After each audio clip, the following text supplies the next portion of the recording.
minimum energy, and that's when the bond between the two atoms are formed. Uh, yeah, man. And we saw the graph also for it and how to read the graph. Yeah. Okay. And that means bond enthalpy is the energy given out during the formation of the bond. And because of the same reason, you can say a molecule is more stable, a molecule of hydrogen is more stable than individual hydrogen atoms. Right? Yes, ma'am. Yes, ma'am. Okay. Same thing applicable if you take chlorine molecule also, chlorine individual atoms are not existing. You will find anywhere chlorine as chlorine molecule only, Cl2 molecule. You won't find them as chlorine atom because it is highly unstable. Their energies are very high and they have to lose energy during the formation of a molecule and so that they will be stable. Right. So the valence bond theory, which is given the energetic part of formation of chemical bond, they're explaining how the energy is changing during the formation of bonding, like when the atoms are coming closer, what all things are happening. And from that valence bond theory concept only, another concept were put forward, that is like orbital overlap concept. So as per the orbital overlap concept, if orbitals of two atoms mixed with each other partially during the bond formation, then the phenomenon is known as overlapping of orbitals. That means we know the shape. What is the shape of an atom? How an atom look like?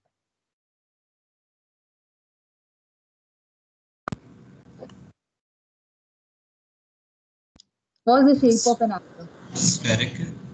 Is it sphere like this, which I am drawing every time in A and B?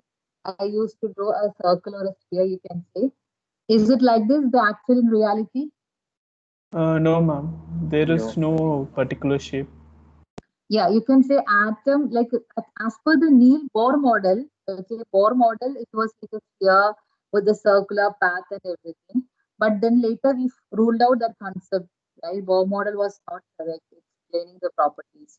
So we know that atom contains S subshell, P subshell with lob shape, then you have D subshell with double dumbbell shape like that.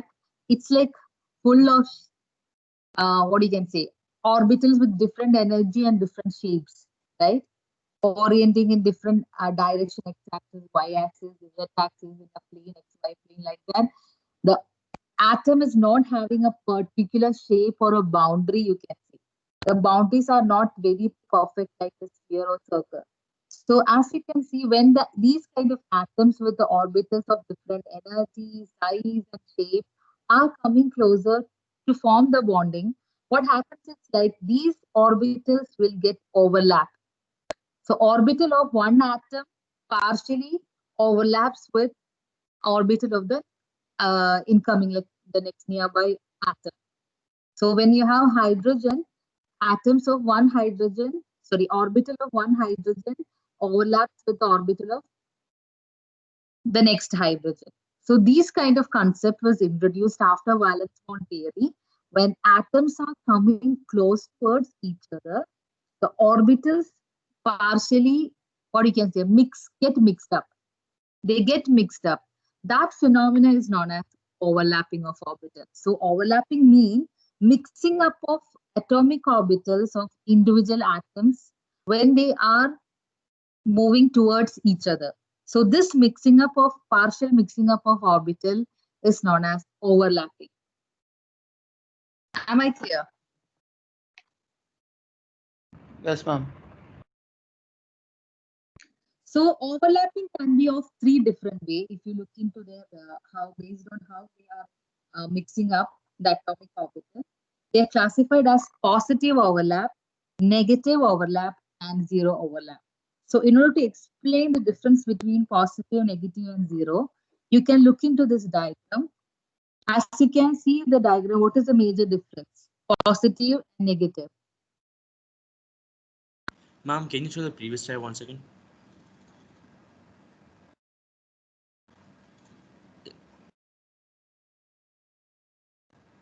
Yeah, ma'am. Thank you.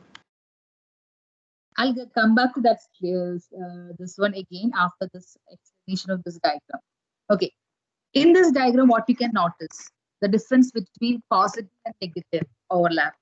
Ma'am, in positive, both the orbitals are positive and negative. It is positive and negative.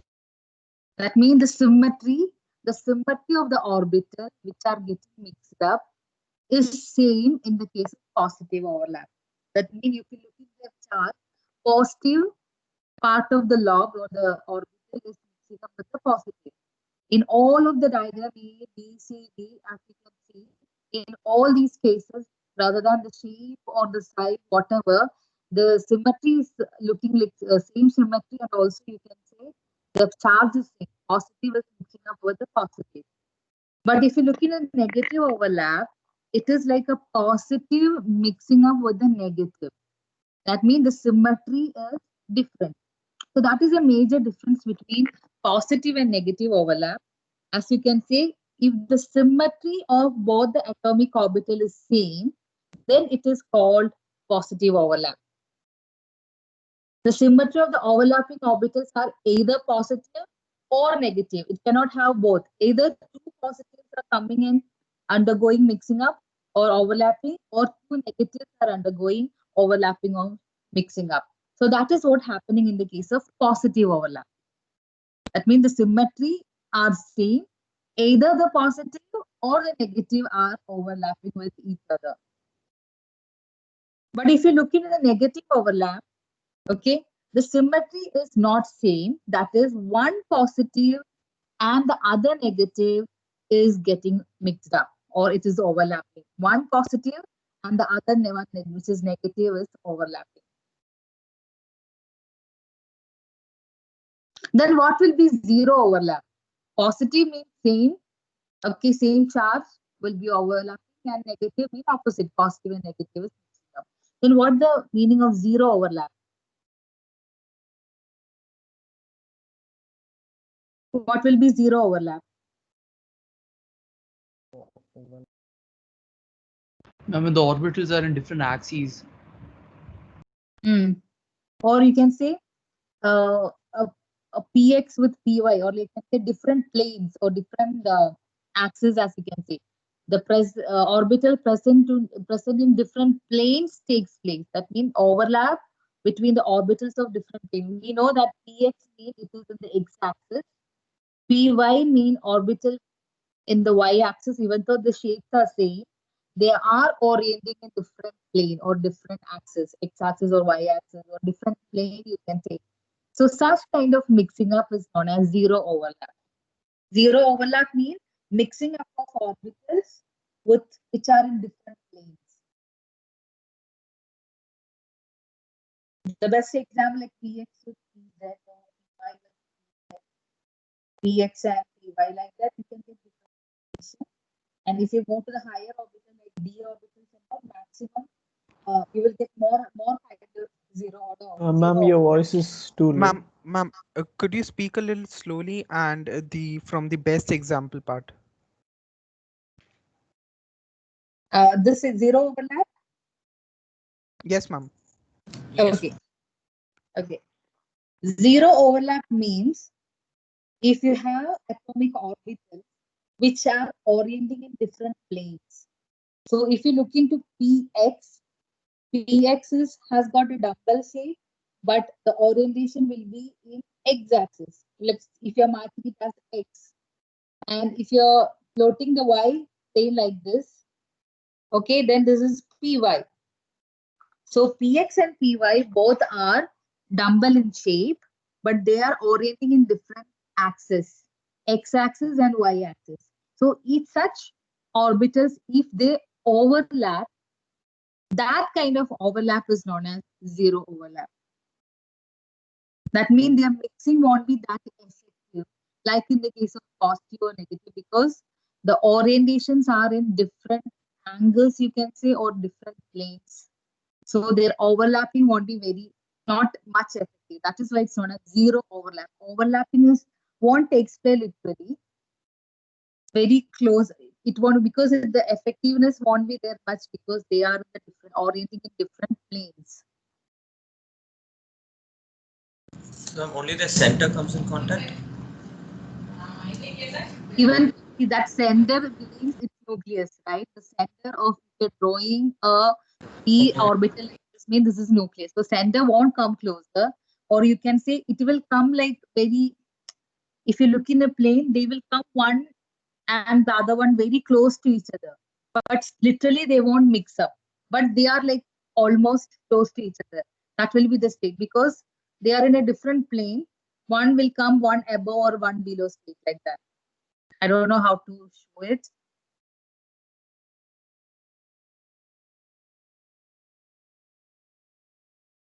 Is that clear? Yes. Okay, nothing more to worry about in this one. Just as a three different classification like positive, but the same symmetry, same positives between the positives or between the negatives. Negative overlap means one positive and one negative. Zero overlap means overlap between the atomic orbitals in different planes or different axes, you can say. So that is what we are classifying the orbital overlapping. Ma'am? Yeah. Ma'am, why do you do this overlapping thing? See, when we discuss about imbalance bond theory, okay, when atoms are coming closer, they said that the energies are in covalent bonding. What is happening during covalent bonding? What is happening during the covalent bonding? What is a covalent bond? Ma'am, when it forms a bond, the energy becomes low. Like that's That the is lowest. as per the valence bond theory. But literally, when you learn about covalent bonds and all in grade 9, how you define the covalent bonding and how it differs from ionic bonding. It's a bond formed by sharing of electrons. That's it. That means you need to explain, you should have a theory which will help you to explain how the electrons have been shared. Because electrons are under the control of the nucleus. So how such electrons are coming and being shared with the other atom which is in a different nucleus, right? Other electrons. So this is, it should be explaining how these kind of sharing is taking place. So as per the orbital overlap concept, the electrons are shared because the orbital in which the electrons are occupying is being overlapped. So that is the reason why we are learning about orbital overlap. So as per the valence bond theory, when atoms are coming closer, they are finally more attracted. Attraction force increases. They finally, when it balances with the repulsive force, that is the state when we call it as bonded state. In that bonded state, it's actually at that state the orbitals are overlapping with each other. And when these orbitals are overlapping, that means electrons are being shared. The electron which was part of one of the atom now has been shared with the other through the orbital.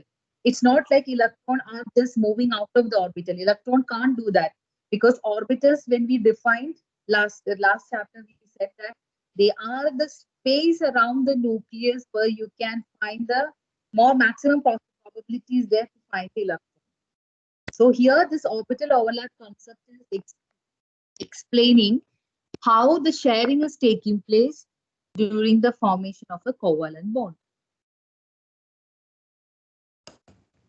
Ma'am? Yes. And what does it mean that one half of the orbital is positive and the other is negative? That is because, see, when you have electron, right?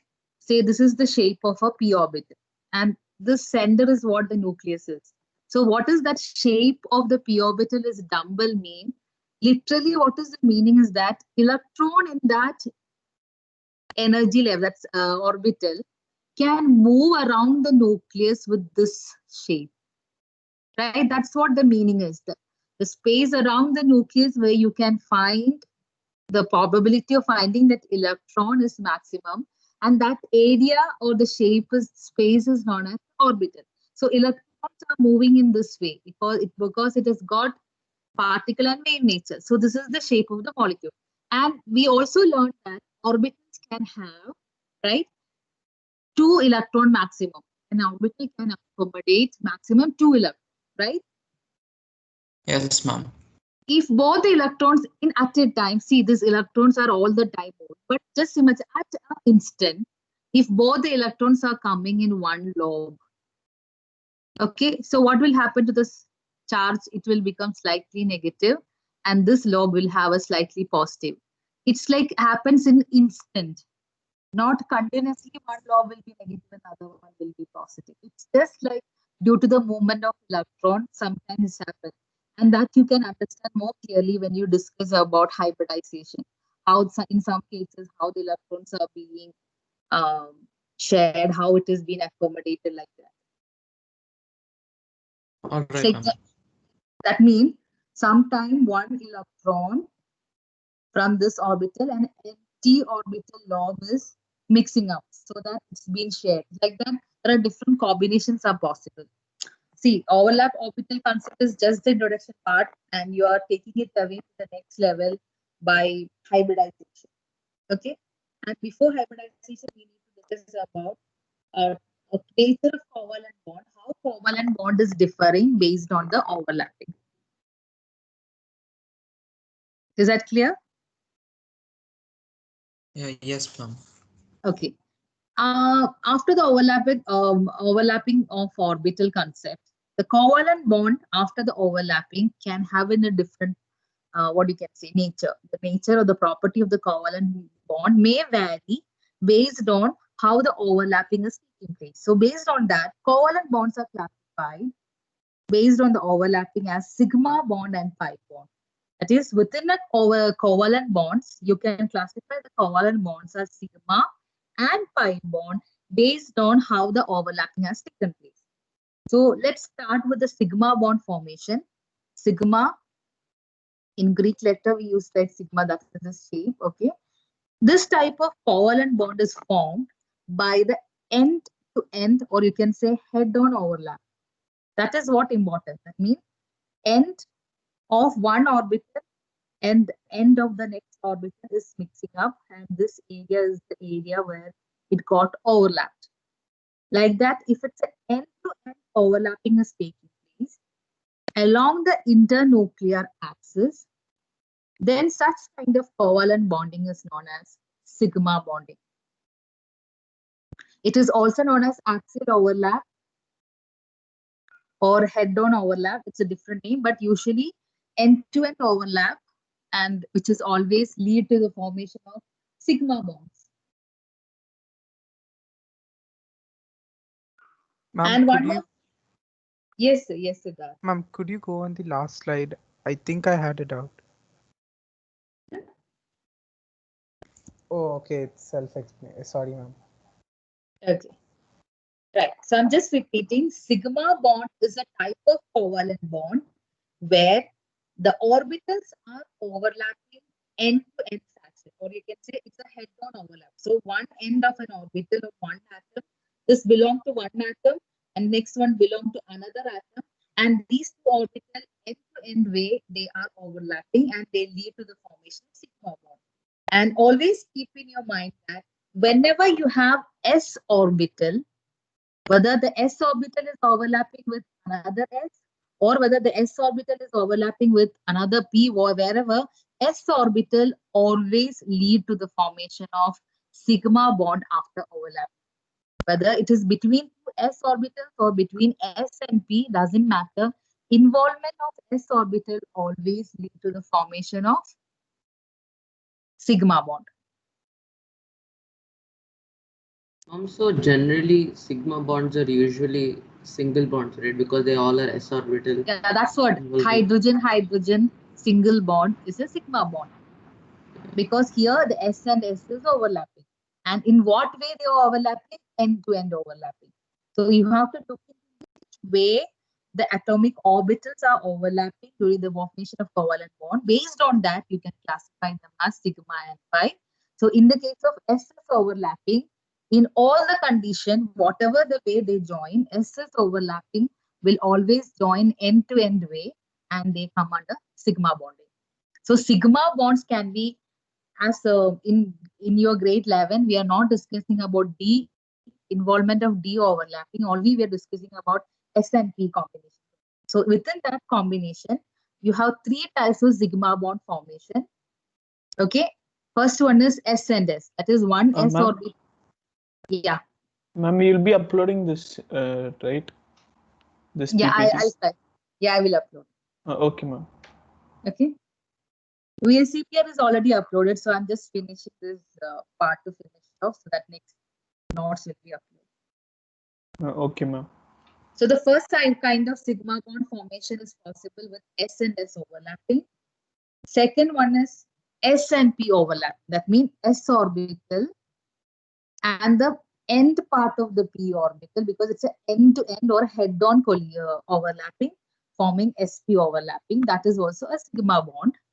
And in the case of P also, this is possible if their P orbitals are overlapping end-to-end way or head-on way. So there are three possibilities are there between two s orbitals, one s and one p orbital in an end-to-end way, and between the p orbitals, which is also end-to-end way.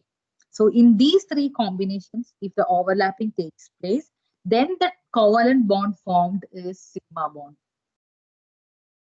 I think the diagram itself is explanatory, like you don't have to explain in word because that diagram is more than clearly explain how they are overlapping. Is that Ma'am, yes, yes. ma'am, for S and S or S and P, are there any positive or negative overlaps here for those? Here it will be S means there is no like a log or shit. So you won't get it as a positive and negative very easily like in the case of two logs. So here, whether it's a positive or negative, this will be coming under sigma bond. It's a bond.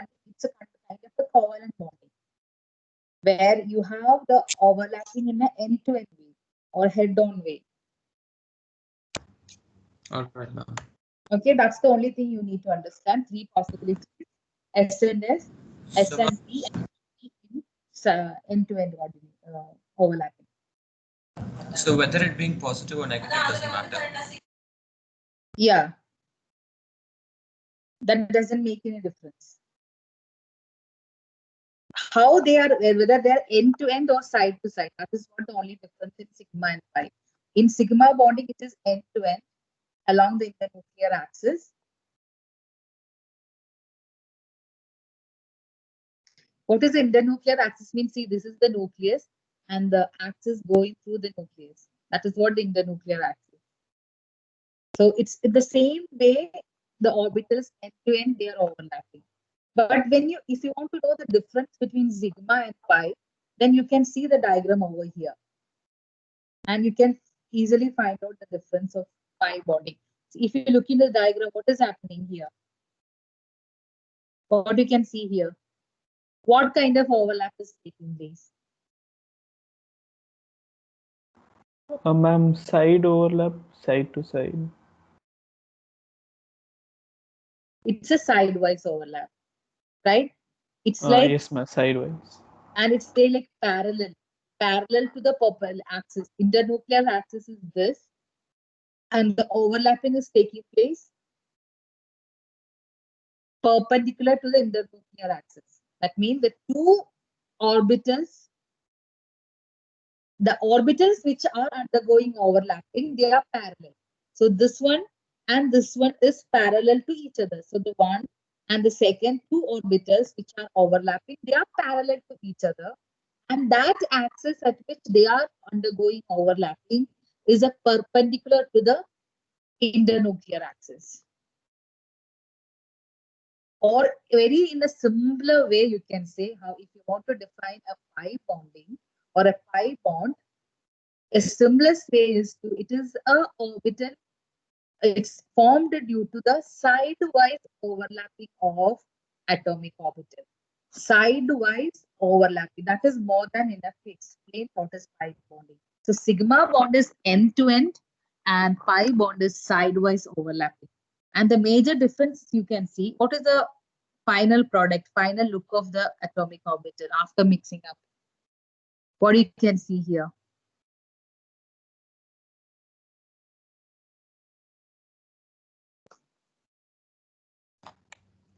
How does that look? And what does that indicate?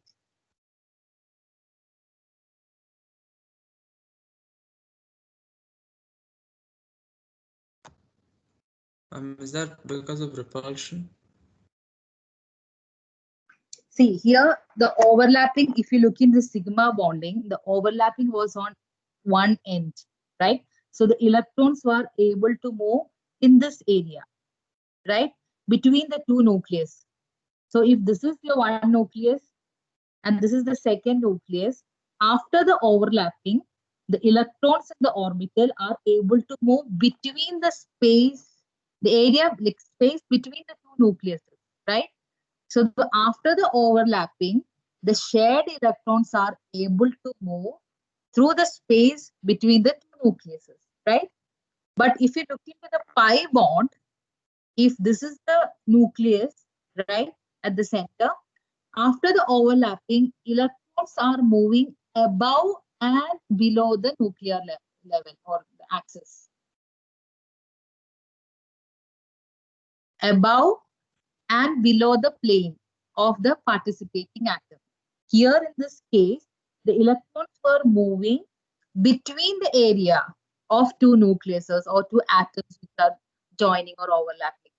But in pi bonding, it's not between the nucleus, it is area above the two nucleuses and area above the two below the two nucleus. It's not between the two nucleus, it is above and below the plane of those two nucleus. Is that clear? That is the main point. Yes, ma'am. The line is the That internuclear axis. Sorry? The line is the internuclear axis. Yeah, that line mean that is the sender. Whatever, wherever it is joining, see that is the sender. You can see that is the nucleus. Whenever you draw a orbital, the center is the or taken as nucleus because around the nucleus only electrons are moving under the influence of or under the attraction of nucleus. So that sender will be the nucleus. That or the line has drawn because that is the plane of atom. That's what they've written as a line, drawn as a line, because that's showing us a plane of participating atom. So the net result after the formation of pi bond is that the electrons are moving above and below the plane, but in sigma bonding, electrons are moving through the area between the two nucleuses. So here it's just look like a cloud of electron. Cloud of electron means it is moving, electrons are moving, and down below also a cloud is there. That is why we call it as a term, a charged clouds are formed above and below the plane of participating atom. Charged cloud means electrons are negative in charge. That's why it looks like a cloud with a charge, that is a negative charge, above and below the nucleus of that particular atom or the plane of that atom which is joining.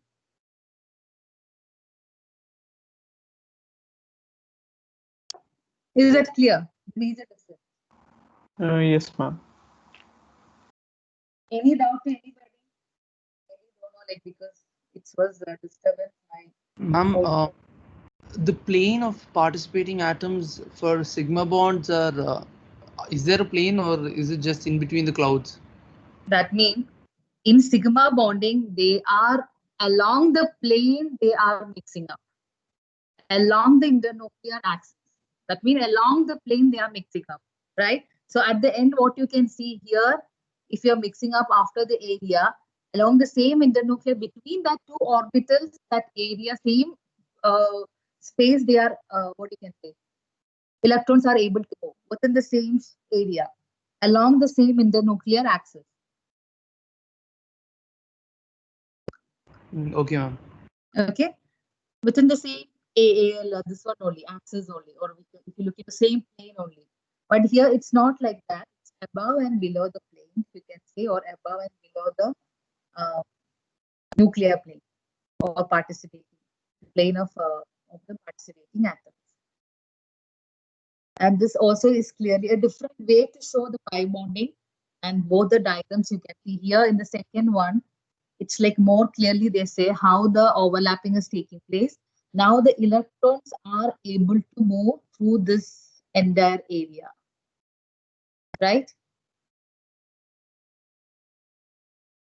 So that is what happens. It looks like an electron cloud above and below the plane. With this comparison, I'm just winding up. You can see it like the major difference between sigma and pi bond. Sigma bonds are the primary type of bond because first between the two atoms, example, if you are making bonds between oxygen, the first bond which is making between the oxygen should be sigma bond. Then only there is a chance of formation of pi bond. That means between two atoms A and B, you cannot make a pi bond as the first bond between them. First, there should be a sigma bond which are strong, or it can be more stable over the pi bonding. So the first type of interaction or the overlapping should be sigma bond or sigma overlap. Then only a pi bonding is. That is why pi bond always exists with a sigma bond. Without a sigma bond, no pi bond. That means but sigma bond alone can exist. That means they are independently existing. Ma'am, so double bonds have a sigma bond and a pi bond? Yeah, oxygen double bond, oxygen means the first one is a sigma bond and the second one is a pi bond. Carbon alkenes, sigma and pi. C double. Ma'am, what about triple bond? Triple bond, it will be sigma, pi, and pi. Okay, 1 sigma and 2 pi. Yeah. And it's based on different molecule, right? It's mostly, it will be like that. Because which orbital is overlapping, that is an important. Ma'am? Yeah. So if we have to break a bond, the pi bond will break first, right? Because that is the weak bond and that is the unstable one. So but if there are two pi bonds like in the triple bond, so if we break it, the first pi bond will break. If we break it again, will the sigma bond break, or again the pi bond will break? Again the pi bond. Pi bonds are with the what you can say, not having independent existence. They can't exist alone. Yes. Okay. Okay. And the second points we already explained about the symmetrical arrangement. Electron count is asymmetrical because it is above and below the plane. And reactivity also, we can say it's sigma bonds are less reactive because they are more stable, and pi bonds are more reactive. And sigma bonds are reason for shape of molecule, and pi bond does not affect in the shape, because when we discuss about VCPR theory, we also always considered multiple bonds are one. Oxygen double bond, oxygen, or whatever the double bond we used to take it as one. It means the sigma bond inside them, that multiple bond is enough to explain the geometry. So that is also a non-point. The only point which we have not discussed is about the free rotation. What do you mean by free rotation? What is a free rotation? Maybe electrons cannot rotate freely around the Atom, bonds. not electron. Atom, sorry. Yeah. That means if you have a single bond and these A and B atoms, even though they are bonded, okay, they can just move in their own area. So example, after some time, you will find A in this way because A has rotated without breaking the single bond. So that kind of movement or the rotation is possible whenever you are making a sigma bond. But if you have a double pi bond, that is, if you look about pi bonding, A double bond B, right? Because pi bonds are formed only after sigma bond. And if it's a pi bonding, it is not possible for the atoms to undergo free rotation. And that is well explained in this diagram. See, in the formation of a pi bonding, I guess period is over. Yeah, I'm just winding up. Constraints formed when the overlapping takes place is more. That means it's kind of unstable only. And these kind of overlapping does not give the freedom to rotate freely. The freedom is not given to rotate because these kind of overlap wants the atom to be, what you can say, stationary in one place, like stationary. So that is the reason why sigma bonds atoms are able to move freely even though they are bonded. But in pi bonding, you can find them stationary, like they won't be moving.